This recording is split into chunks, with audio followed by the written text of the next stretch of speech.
Hello everybody and welcome back to this tutorial, and right now let us see how we can download Python for Windows. Now we have to actually visit a certain link, so open up your Google Chrome, Firefox, Internet Explorer or whatever search engine you are using, and we're going to navigate to the python.org/downloads. So go up right up here, http python.org/downloads, and then add another slash at the end of this link. Press here enter. Now once again this will lead us to a page where we can download different versions of Python. It will show us right here, as we can see, that the latest version of Python currently is Python 3.7.3.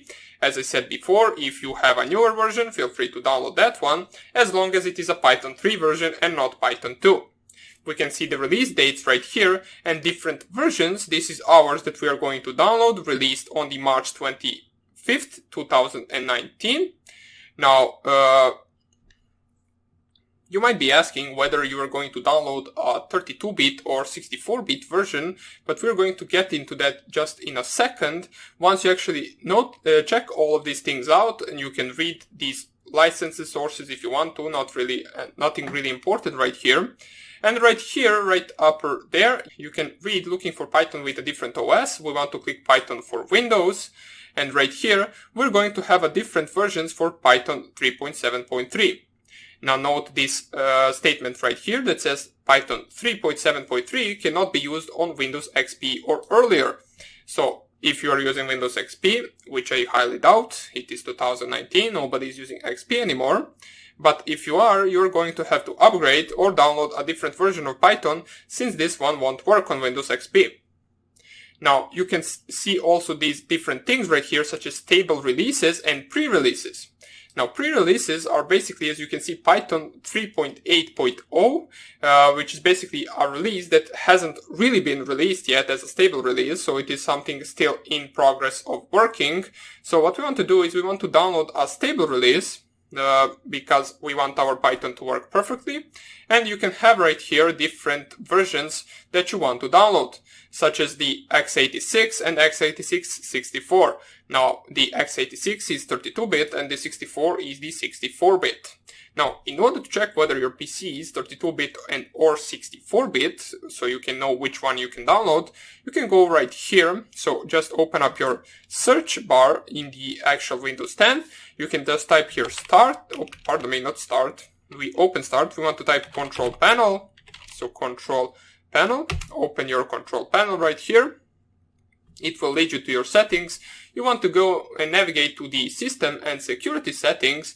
And right here you want to find, let me just see where it is. Okay, so system settings, right here.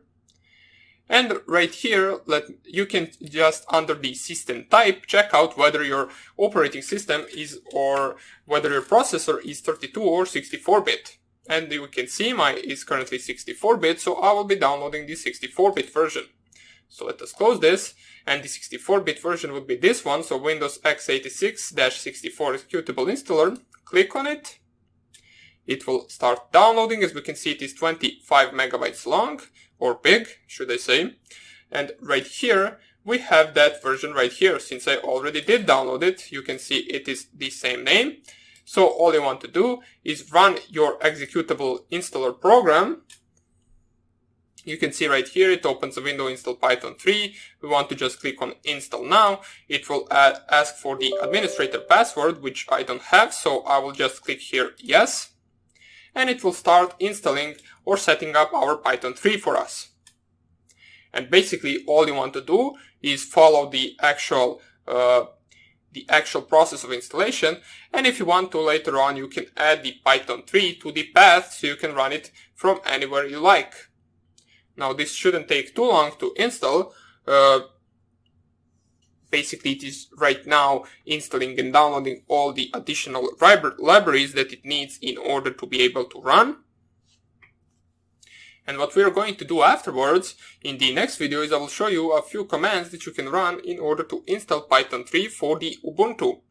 Now, those of you who are using Ubuntu probably already know that the any Linux type of system basically already comes with Python and Python 3, but we want to install some different usable things, or useful things, should I say, such as pip for Python, installing different modules, libraries, idle, and basically the Python 3 interpreter. So I will just leave this to finish, and I will get back to you as soon as this has finished.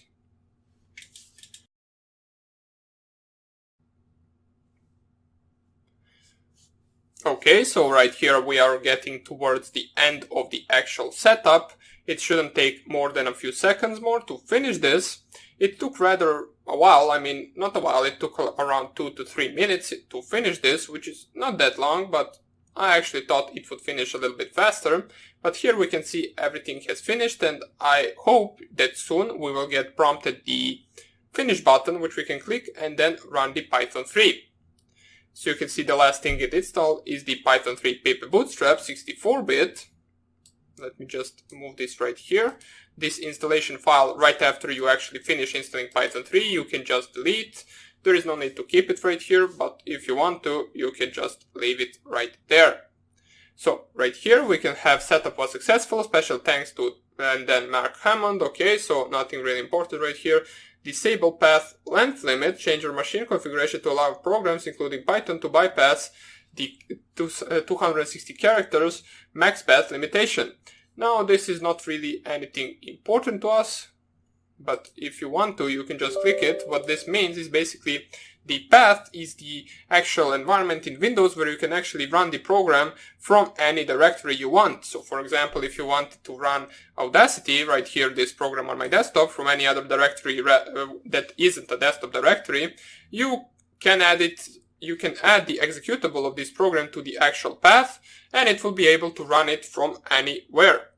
But more about that later on. Right now, just click here, close, and we have Python 3 installed.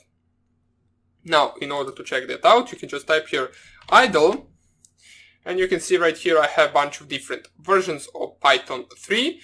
Right here, we are interested in Python 3.7 64-bit.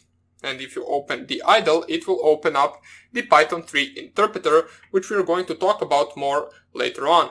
As we can see, the version is 3.7.3, which is the version that we downloaded. So more about that later on. What I'm going to show in the next video is for the Ubuntu and the macOS users, how to download Python and how to run it. And for those of you who are running this on Windows, you can just skip the next tutorial and get straight into the idle demonstration.